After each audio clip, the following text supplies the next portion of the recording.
What is up, guys and girls of YouTube? It is your boy Justin Moe, and I'm here with the video for you guys and girls today on 5 different misconceptions that I hear from people with their music. I guess you could call it an excuse as well, because it's the same. I don't know, we'll see. Before we get into this, just hit thumbs up and subscribe because it'll support your boy. I see there's a lot of people that watch me but don't subscribe to me. What are y'all doing? Starting with the first one, which I really love to hear because I laugh about it, is I need an Apple computer and Pro Tools to be able to make good music. I don't know what fairy tale you've been to, but that is not the case. Never in my life. That's the same type of people that want to buy an iPhone because, you know, all the famous people buy it and it's supposedly better. What are y'all thinking? Sorry, I don't mean to roast some of y'all. You don't need an Apple computer to make great music. I run Windows, and I'll be honest with you guys and girls, I will need to get an Apple computer or a MacBook Pro along the lines. I don't really care if it's the newest one. I just need the Apple because there's an option called mastering for iTunes, which is a AU plugin, which is something I can't. There's all that smart stuff. Don't worry about that. There's no difference in Apple and Windows when it comes to quality. There is a difference when it comes to price to quality, though. I just checked on Amazon. It's like, what, instead of $2,800, it's on sale for $2,500 for a MacBook Pro with 512 flash memory. That's basically solid state drive. Wow, for $2,500, and there's a 6-core 2.6 gigahertz Intel processor. Wow, that's so good for $2,500. Oh, and 16 gigs of RAM, which is not that bad, but wow, for $2,500. That's just, oh my god, y'all are getting ripped. For $2,500, you could get way better specs with the, you know, Windows computer. You could build a better computer with $2,500. But no, because it has an Apple name, you gotta think it's better. It's not. It's not. Alright? My cousin got Apples, and I don't mean to roast him or grill him on this, but he had more problems with the Mac than he did with a computer. And my other friend that comes through to record, he had a MacBook Air or Apple Air or something like that, and the screen broke with ease. Like, not even a drop. It like broke midway through a drop. I don't think he dropped it, but yeah. I'm just letting you know, it does not matter if you have an Apple computer or a Windows computer. It matters on your quality and your working experience to determine the quality of a song. And let's talk about Pro Tools, man. Pro Tools is another one of those rip-off things. Just because it's been a program that people have been using for what, I don't know, 30 years or something like that, doesn't mean that it's the best program ever. I don't know what the hell they've been doing, but it's gotten to a point where they're charging people per month to use their program instead of buying a program and letting people use it for, you know, ever for free for one, you know, measly payment. Shut up, I'm recording a video. Alright, I'm sorry. Where was I? Yeah, I know there's a perpetual license, but come on, dog. $2,500 for something that they'll update in a year and charge you extra for? No thanks. And if you haven't seen Pro Tools lately, they have something called Pro Tools First, which is a free thing, which is super limited. Then they have the regular thing that you would probably want to get, is the Pro Tools HD, I think. I think it's called Pro Tools HD. And even then, there's limitations to it. They set the amount of tracks that you can use, and they make you pay for extra tracks.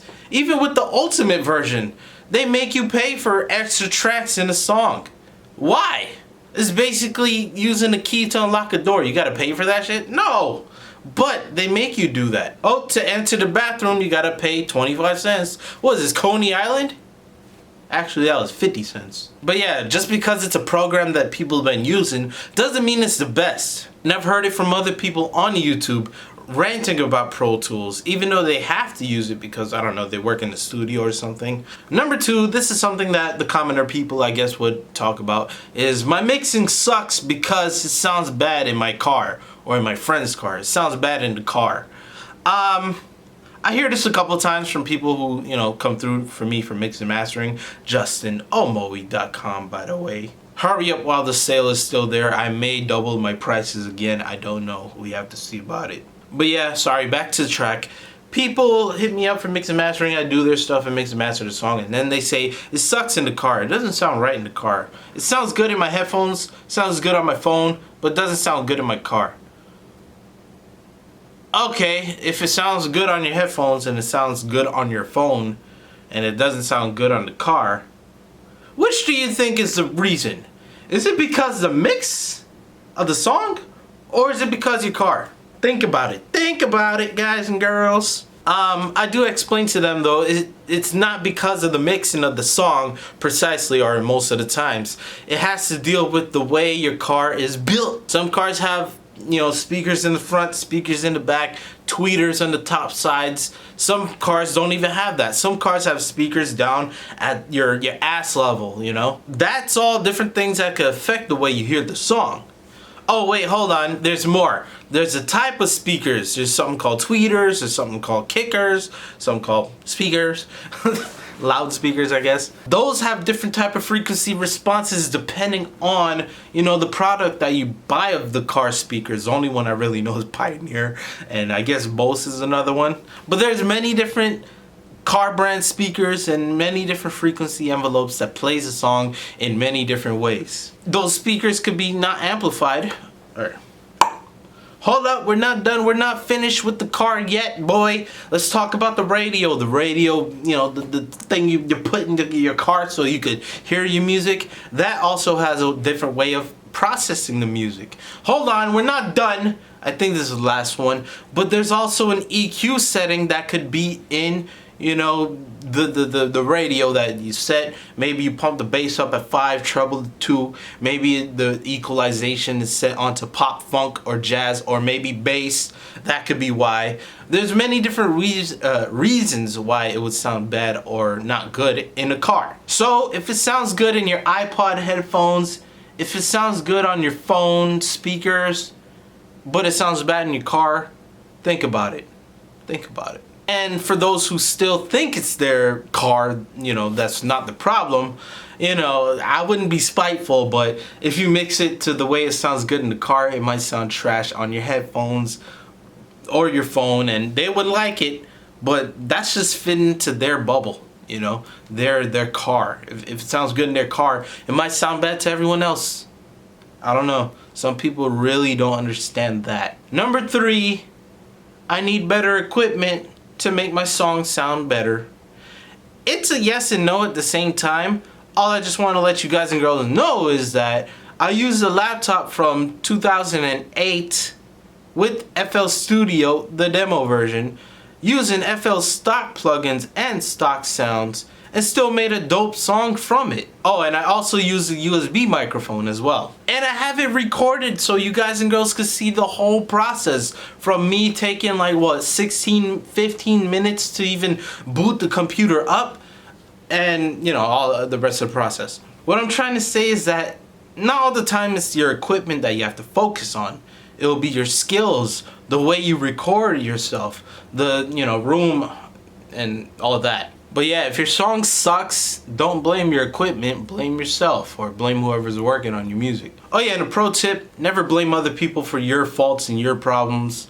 If you record on a crappy cell phone and want a damn Neumann microphone quality, it ain't gonna happen. The only time this would be true where you will need better equipment to make your song sound better would be after you master everything up, which most of you guys and girls probably don't or didn't. You probably record some distorted sounds and be like, damn, I need a better mic.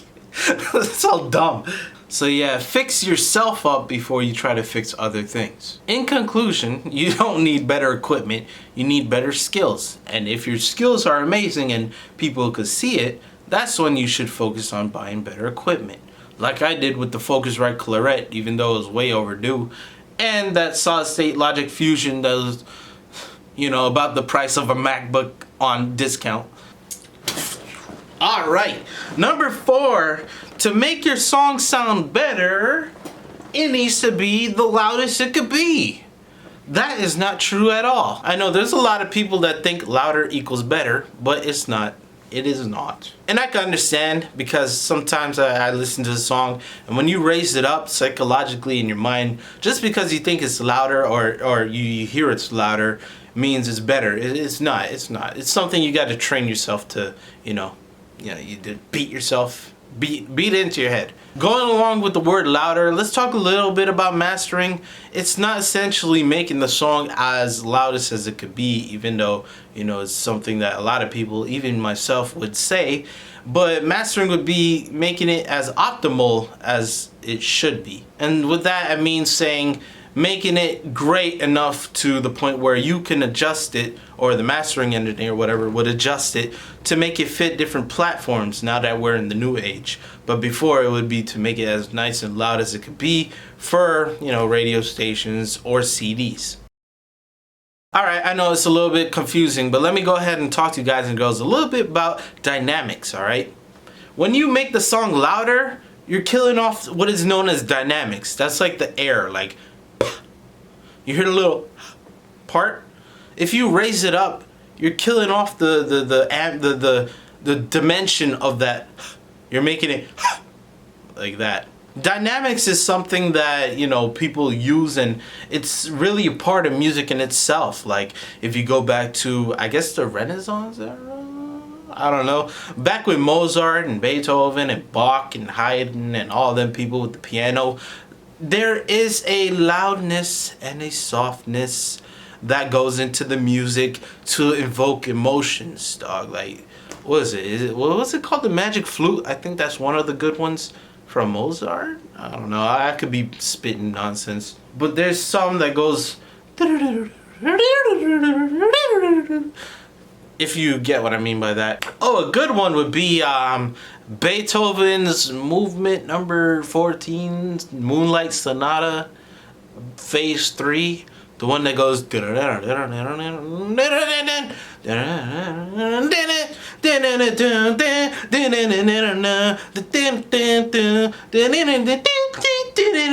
Oh wait, copyright. Oh wait, no copyright, because that shit is way over its death time. Yay. I'll link it in the description because, old music deserves its stuff. Oh, I'm sorry. Pro tip, I think this is when Beethoven was starting to be deaf. He had his ear to the piano and he listened to the vibrations because his ear was deteriorating. That's how he created that whole song piece and performed it. It's crazy. It is amazing.